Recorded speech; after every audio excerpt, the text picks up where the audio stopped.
Welcome back, Portugal Junkies. And good morning. It's another week. And it's another hell of a hot week. Oh my God, it's hot as Hades here. I'm not even kidding you. We knew that we might be challenged in the summertime here. Yeah. We are.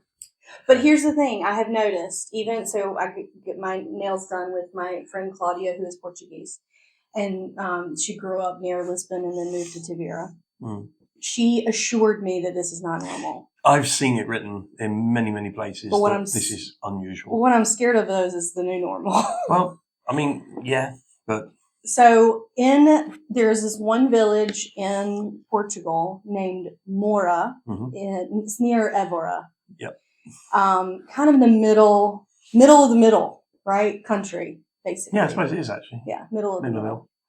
And it reached 46.6 Celsius for, Americans. I don't know what that is in Fahrenheit. It's like 115 degrees Fahrenheit. Y'all. Which, if you're in Arizona or something like that, you're like, yeah, and but here it's pretty phenomenal. So here's the thing: we didn't get that hot, but we've been over 100. Don't you think? Well, since we've been here, we've definitely been knocking on the door of 100 degrees Fahrenheit. I don't know if it's got over. And it's just been this heat wave. I'm sure. I mean, if you're tuned in any news in Europe, there's headlines all over about how hot it is in Europe right now. Honestly, it's even hot in England, which crazy. I know. I mean, put your tea down before you spill it. But yeah, it's hot. I feel bad for those in England because most of them don't have air conditioning. So funny. I was talking to Mum the day before yesterday, and she phoned to say, just seeing how you're doing because it's really hot over there, and chit chat. And I said, and I see it's been hot at yours. He's like, oh yeah, it's like 32, 33 today.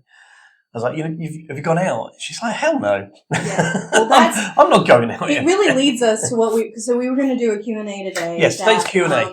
We used to do a lot where it was like we would get questions and kind of collect them from folks over time. Yep. But we wanted to do that today. But the first question I had on the list is, what are the pros and cons of living in the Algarve? Right. Which is literally one of the most beautiful regions of Portugal. It's probably the most popular touristy region, don't you think? Probably. Because it's beaches and... Well, I mean, again, it really depends on what you want. Yeah, but still, I think in general, when people think about, popular areas of Portugal, the Algarve is... It's definitely up there. Definitely up there. So we want to answer that question. I'll pop it over to you. I mean, Obviously, we've been talking about how freaking hot it is. Yeah. So it is the hottest, basically, area, I would say, in general. Except for those some of those areas where we were just talking about, where it's like the basins catch a lot. Yeah, basins catch a lot of the Douro is really hot too, though. Yeah, for sure. So pros and cons for me. The pros, as an English person, it's beautiful. I do feel sometimes it's very stuffy. If you have the aircon in the house and you go into another room and you don't have the aircon in there, you can really feel like the heat in the house. It's humid. Yeah. Which I didn't really expect, to be honest. No, well, but we are kind of on the same plane as the longitude and latitude of, one of the two. I don't remember. North Carolina, if you look at it, we're basically literally directly across the ocean. Following that line. On that east-west. Longitudinal line, thank you. Okay. I got there. But so I'm not surprised that the climate is similar. Right. Because it's humid in North Carolina and my friends are sending me messages going, we're dying. And I'm like, yeah, so are we. Yeah. So. But yeah, I mean, I'd say that as an English person, I really enjoy the heat. I enjoy the sunshine for sure. You don't enjoy the heat. Let's just be honest. I do to a degree if I'm laying out by the pool with a beer. That's perfect. Right. I do if I'm in a really good breeze with a glass of Fanta at the seaside. Or something like that. But in the shade. Okay. It's bearable in the mornings and the evenings. I would say that all afternoon is really hot. I mean, it's unbearable to be out in it right now. And it's just a heat wave. Yeah. But absolutely, the rest of this week is supposed to be mid-80s, which I think is that's far more tolerable. That's nice. Yeah. And beach weathery. Yeah, if it's stuck between 70 and 85, 80, I like that. We're good. I'll be absolutely ecstatic about that. I feel that I probably have enough tops that I can get through a week without having to wash them. Do you think? I hope.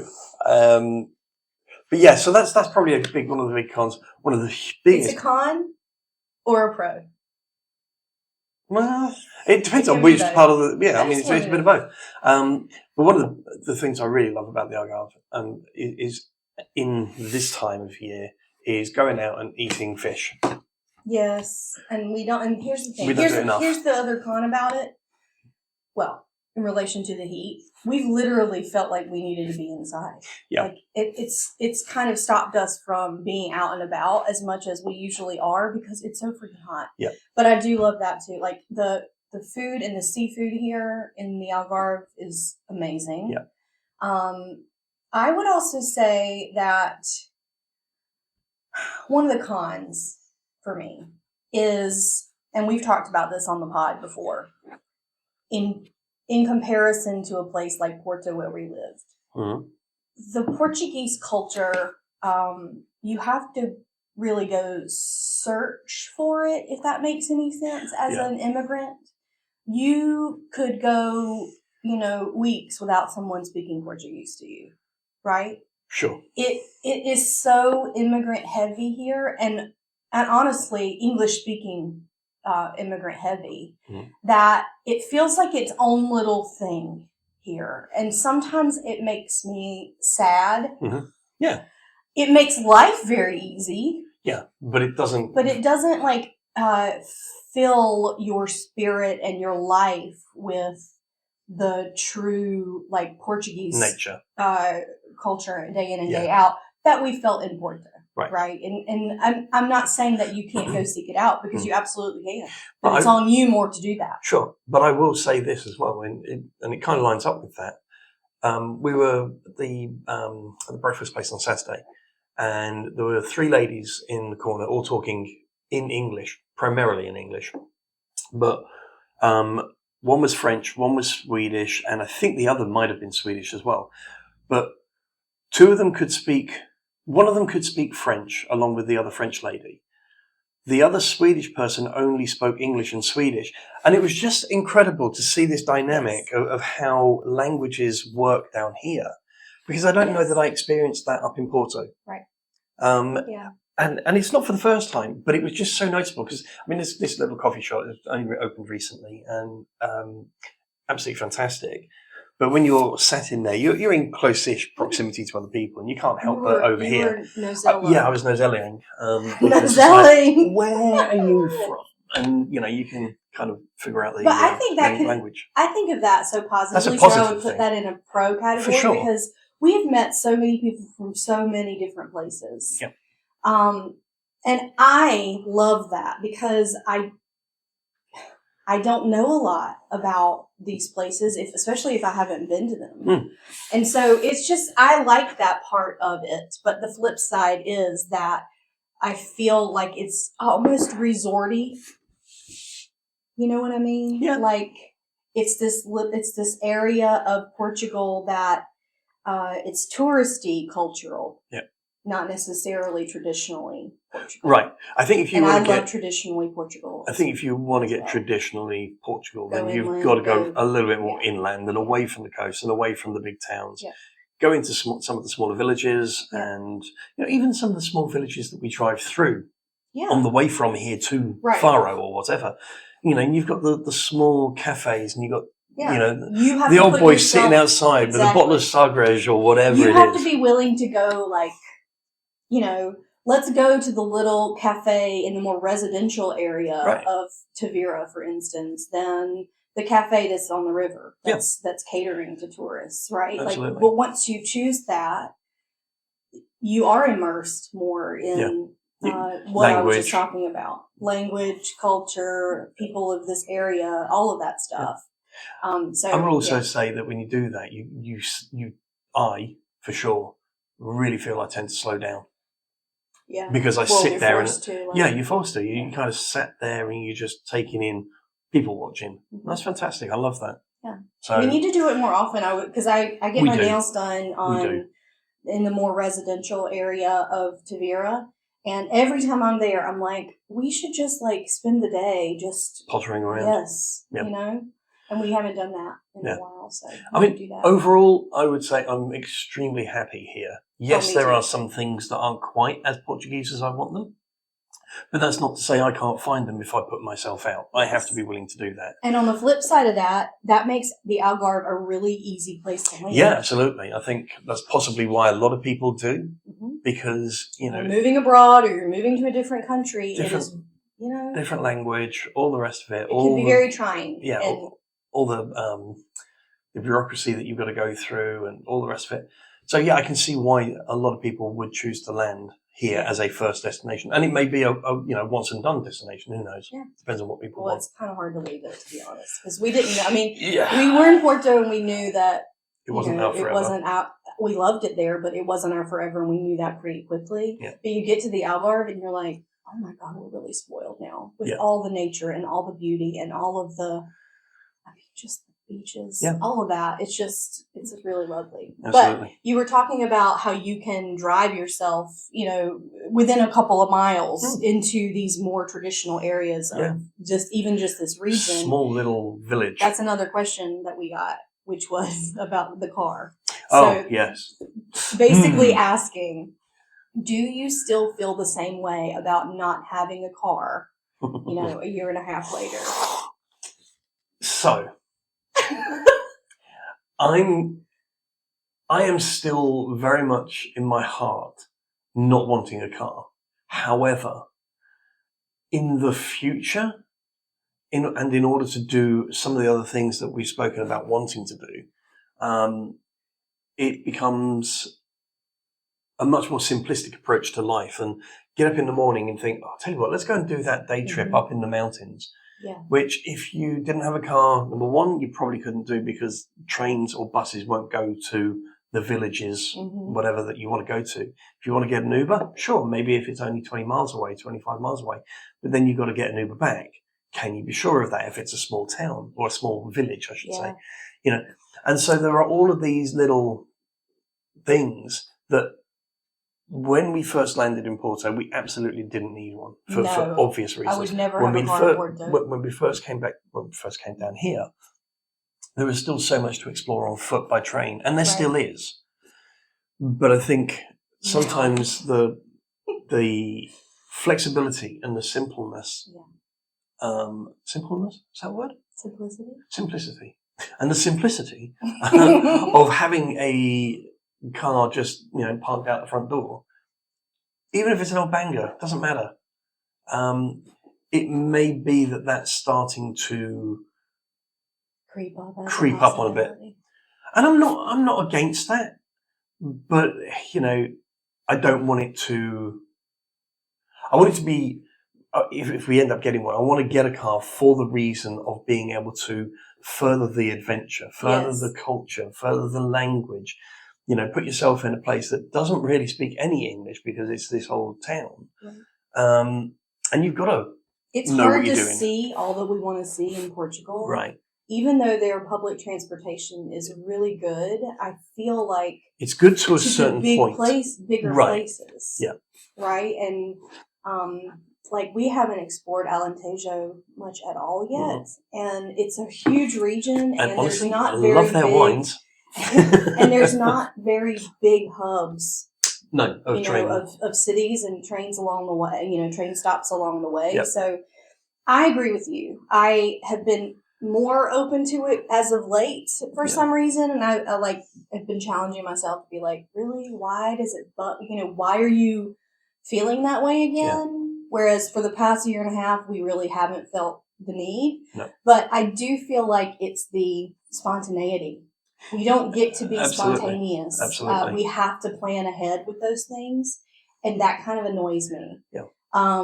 Because we are kind of spontaneous. Yeah. We have the flexibility to be spontaneous, absolutely. And yet we can't. Yeah. And if you want to get up in the morning and think, you want to rent a car, fantastic day, it's like 75 all along the coast. Let's go and walk around one of the cliff sides. Yeah. Somewhere or even go to, the Montegordo, just the other way. The beaches, yes. The other beaches that you can't take a train to. Right. I mean, you can get a car, you can get an Uber there, along here, within a close proximity. But it's just the whole, what difference would it make in my life now if we had a car? Yeah. I think that it would have, I don't know. It's still TBD. Oh, I yeah, really believe. I think we're more open to it than we ever have been since we moved here, but I'm still not ready to say yes. Right. The cost alone, it doesn't make sense. It doesn't. So we would have to be making a decision against financial it's going to end up being it would have to be a luxury, basically, because we cannot Uber ourselves enough to make up for the difference. Of the cost of the car. Ubers right here or right now are very affordable. Like if we want to go from our house to the mall, it's probably €3 or €4. Right. You'd have to Uber yourself crazy Yeah. in order to make up the cost of a vehicle, plus the insurance, plus the maintenance, plus fuel, the gas. Right. Gas is not. And even going into Faro, like to go to and from the airport, which is a good 30 miles away. It's like €28. It's like, 25, 28 euros. It's like, okay, you double it, whatever. Logically, it makes sense to do what we're doing. Right. It's the spontaneity and the feeling like you have to be more of a planner to get the day trips and, weekends away and just the exploring part. You can't go exploring in an Uber.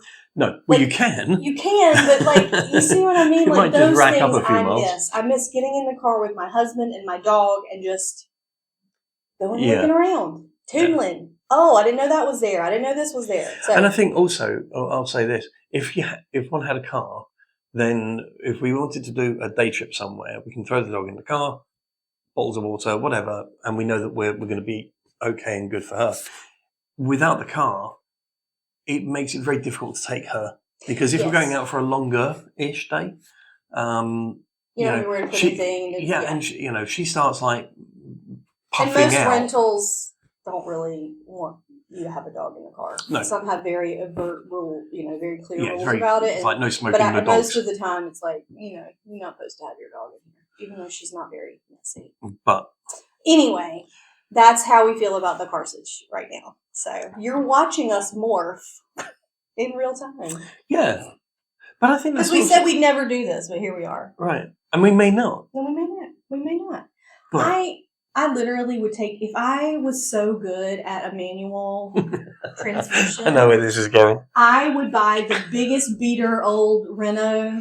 What is it? It's a Renault 4 GTL. They're everywhere around here, and they're the cutest. It's like the Portuguese equivalent or the European equivalent of like a bug, like a VW bug, an old school VW bug to me.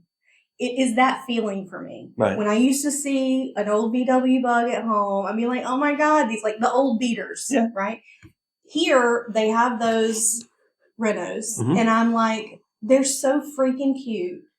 And if I could drive a manual as well as I should be able to, you could probably pick up one pretty cheaply. Yeah? Maybe a couple of grand. Okay, pretty cheaply. And so I would see that and go, oh my God, see, that's the European experience right there. Like your car is like, 45 years old. Well, those things, yeah. I mean, they're at least 50. They get you from point A to point B, but that's great.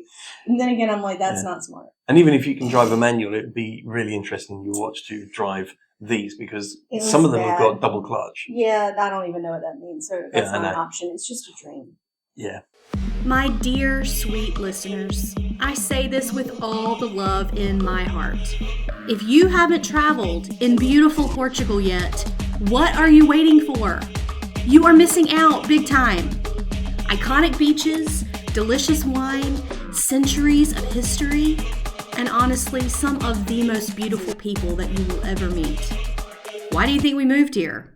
So, when you're ready, we are ready to help you plan the most perfect customized Portugal itinerary just for you, and more importantly, how you like to travel.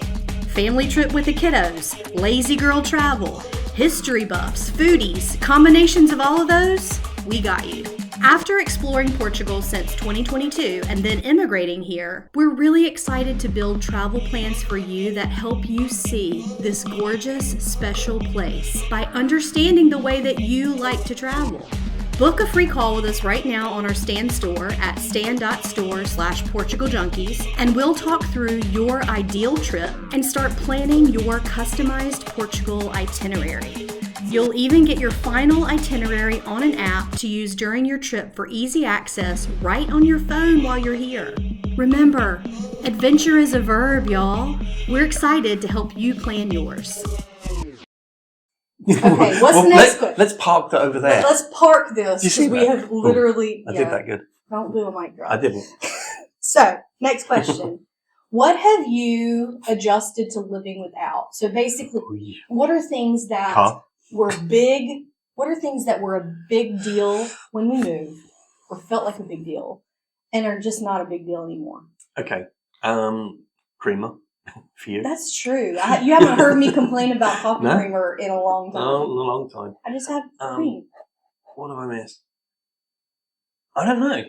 Honestly. Well, maybe it was more directed at me. I think maybe from an American standpoint, because I never really had that long to get used to. Oh my goodness, I can't not have Wendy's or I won't Bojangles even say that. Or okay, that's still a big deal. Yeah, I was going to say Bojangles. Come on. There's not 1 month. I would say it was probably more directed at me because things weren't a big deal for you. You've done this before. You've moved to different countries before, and I had not. I think that for me, like things that come to mind are, comfort things like my creamer. But even things like we will be moving to a new apartment. It's not going to have a dryer. I'm not stressing out about it. Like I used to stress out about that, like, oh my God, but I think it's just something that you just get used to. I still freaking hate crunchy towels and crunchy socks. So maybe this is not a good example. Okay, but I can tell you what will happen. What will happen? In a quest for trying to not have crunchy towels for you, I will do the towel wash and then I will take them wet and go to the dryer in town. The laundry. Yeah, go to the laundromat. Maybe. Like I did in Porto. Yeah, we used to hang out. It was that was great. That's getting off the question, but that was great. That was my weekly fix. We could literally look out the window of our apartment. I could see him in the laundromat, waiting for our clothes to dry or our towels to dry. And he'd be like making friends with everybody. He'd be like, today I met 2 Canadians and a Swedish guy. I mean, that was a lot of fun. It was a lot of fun. But what else would you miss? God, I don't know. I should have a long list, but maybe that's indicative of things just aren't a big deal anymore. I think that really kind of narrows that question down, which is not a lot.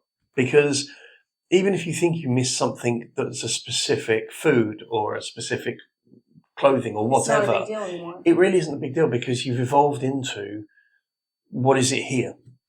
True. I would say Amazon. It was a big deal. Yeah. No. The accessibility that Amazon provides, which I hate because $50 million wedding. I hate Amazon, but I love Amazon. And so there are times at the beginning, it felt very I'm used to being able to order up anything that you could ever think of, you can probably find on Amazon and get it in 2 days at the most. Yeah. And so that it's really not Amazon, it's the accessibility of getting things and having things delivered. But it's not a big deal anymore because we've just stopped, really. I mean, I'll probably order some things when I'm at home. Yep. In the U.S., things that I can't necessarily get here. But that's our limited use. I don't think I've ordered Amazon. I don't even think I've ordered it. I might order something at home and send it to someone, like a gift. It makes it really easy to send someone a gift. Yep. We haven't used it here. The accessibility just doesn't bother me as much anymore. It makes me more thoughtful about what I buy and when I buy it. But that I think is a great thing. I think it is too. I mean, both from a financial aspect, but also from, we just don't buy much stuff anymore. No. Stuff that we're going to have to pick up and move, and all of that. Yeah, I'm looking to get rid of some stuff that I brought from Porto that is still in a suitcase and still not used. So I don't know, just those sorts of things. Yeah. Can you think of anything else that was a big deal or felt like a bigger deal? Honestly, I don't think so. And maybe that's just I think that odd. is a good thing.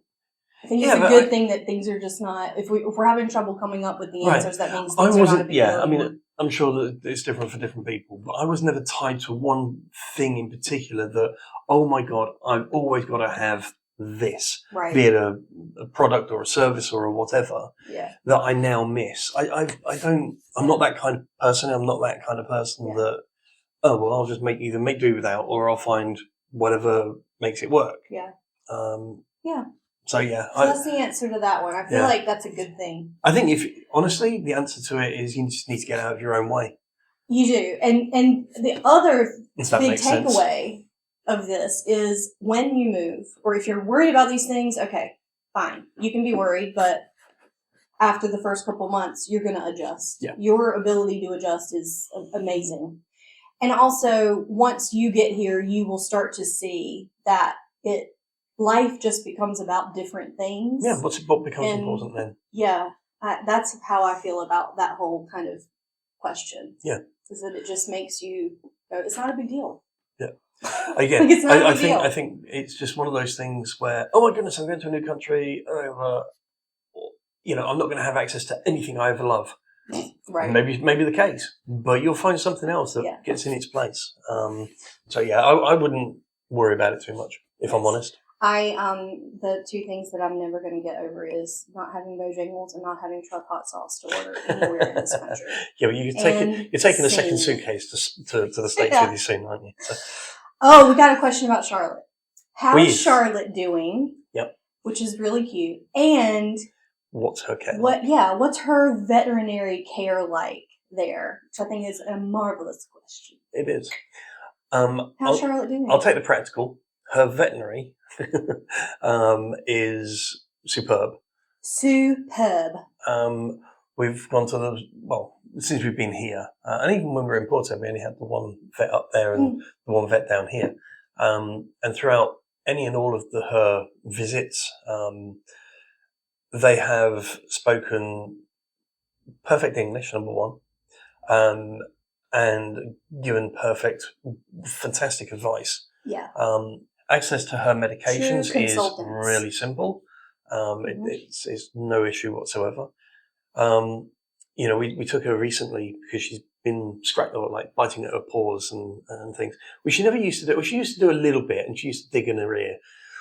And I think maybe her allergies were up a little bit because of she's in a new place. Just in the Algarve, I think it's just a completely different thing for her. Yeah. But we went there on last Friday, I think it was. Mm-hmm. Got some medication, used it, and within 24 hours, she was she was just so much more calm because she wasn't gnawing at her feet and all the rest of it. And we'll take her back tomorrow for a checkup. But I just find that from a practical health veterinary care, it's superb. Yes. I'm not going to fault it at all. I would say that the most recent vet that we worked with at the same clinic was so good. He was so thorough with us. Yeah. Like, we were there for a good 45 minutes talking to him. Right. And this was just about allergies, you guys. It wasn't anything like, she's not injured. She's not, it's just, we were having trouble feeling, we were feeling like she was really irritated, it wouldn't leave her alone. She's itchy, and it's just because she's in a different place. But he was great. Different allergens. He went through all the 4 different types of allergy, how they present, what's the cause, and then it was and then great. Solutions. Yes. And so we've started narrowing it down. It could be 1 or 2 things, and we're going to try one thing, and then we'll see blah blah blah. So they really care, or he, and I don't think that's any different to we've any had of the that vet experience cares. At every place we've gone. Right. Mm-hmm. So and I'm sure a lot of other vet services out there are fantastic as well. If you're worried about your dog or your animals, don't be. That to me is one of those things, like I said in the most recent podcast, where it's like, like being so ignorant and worrying about things like that when you don't, you think that there's not wonderful professionals that are veterinarians here? Like, again, I'm embarrassed sometimes of my thought processes and ignorance or worry or whatever. It's just stems from the unknown, and that's all it is. But let us assure you that you'll get great care for your pets here. Yeah, without doubt. And she's having a great time. So the other answer is, how is Charlotte? She's great. She's enjoying She's living life. She's growing old and grey with us. And I think when we move to the new place, she's got this outdoor terrace that she is just going to go and sunbathe on. Yes. The only trouble that we have is that we don't have a lot of outdoor space for her. So we're moving to another place, which we'll tell you all about when we do it. And it has a terrace, and she'll just be able to be outside without really being outside. Yeah, and won't need to worry where she's wandered off to because she can't go anywhere. Yeah. So that's going to be really good for her, getting her a little bit of freedom back. Isn't it amazing that we make our housing decisions based on our dog? Yeah. I think it's great. I'm giving up a dryer. Yeah. I'm giving up a dryer so that the dog can have a terrace. But you are getting a proper oven. I am getting a proper oven. I'm not quite sure how that relates to dogs and pet care, but it doesn't. Just took us down a path. So we're going to wrap it up, but here's the other thing that we did get a question about, but we're going to TBD this. Okay. So we did get everybody's asking about the current proposed immigration changes in Portugal, especially around the citizenship availability and at what time you'll be able to apply for that. Right now, it's 5 years of being a resident, right? You can apply for citizenship after that. That doesn't mean you're going to get it at 5 years. It's that you can apply in 5 years.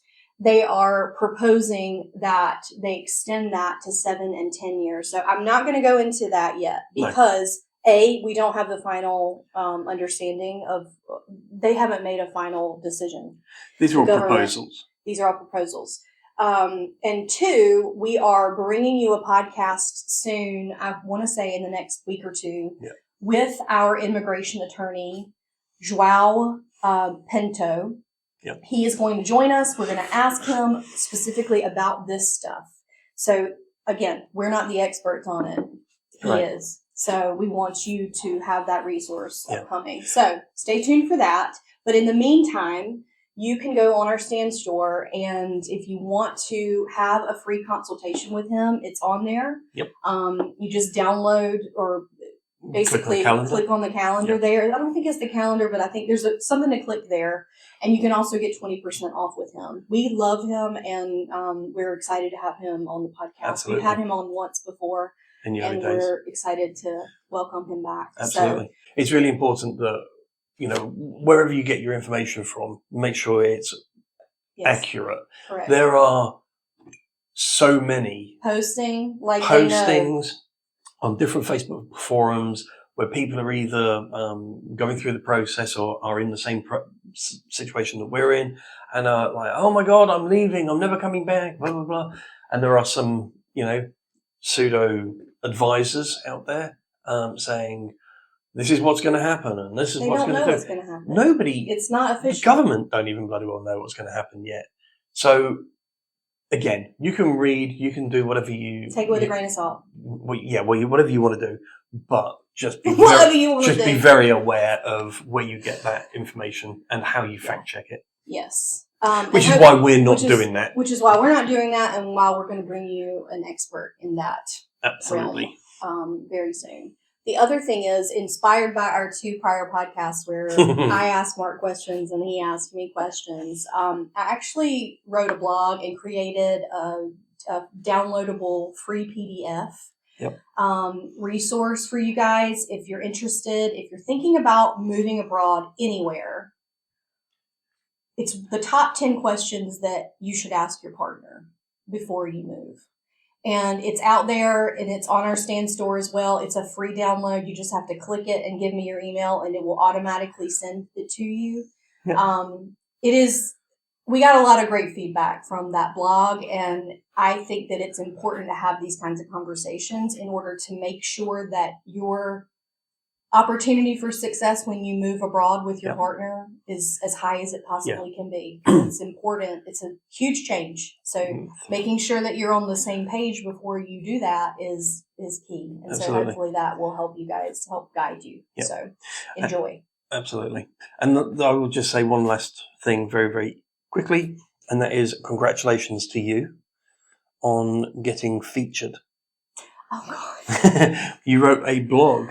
And it got picked up along with some other very good commentators, writers in Portugal, all about the immigrant process or whatever their subject was. It's just everybody writers talking about their move to Portugal. But you were in this top 24 people. Yeah, something like that. It was another Substacker, very cool, who had collected. So kudos to you. Thank you. Very well written. Thank you. It was another Substacker who had collected their top 25 people writing about Portugal right now, and it was an honor to be included in that. And we had no idea it was going to happen, so it was really cool. I certainly had no idea. Go check it out. You can find us on our Substack. You can find it. Yeah. So it's pretty. Go and subscribe and have fun with that. Yeah. All right. Well, we'll see you next week. Yep. Have fun. Enjoy. Cheers, y'all. And, cheers, y'all. If it's hot where you are, stay cool. Cheers. Cheers. Y'all. Bye. Listen up, future expats. For more content about our move, the visa process, Portuguese culture and destinations, and tons of support resources for your own decisions and potential move abroad, follow us at Substack, TikTok, and Instagram at Portugal Junkies. Stay in touch and help us reach more people by subscribing here and following us there. Cheers, y'all!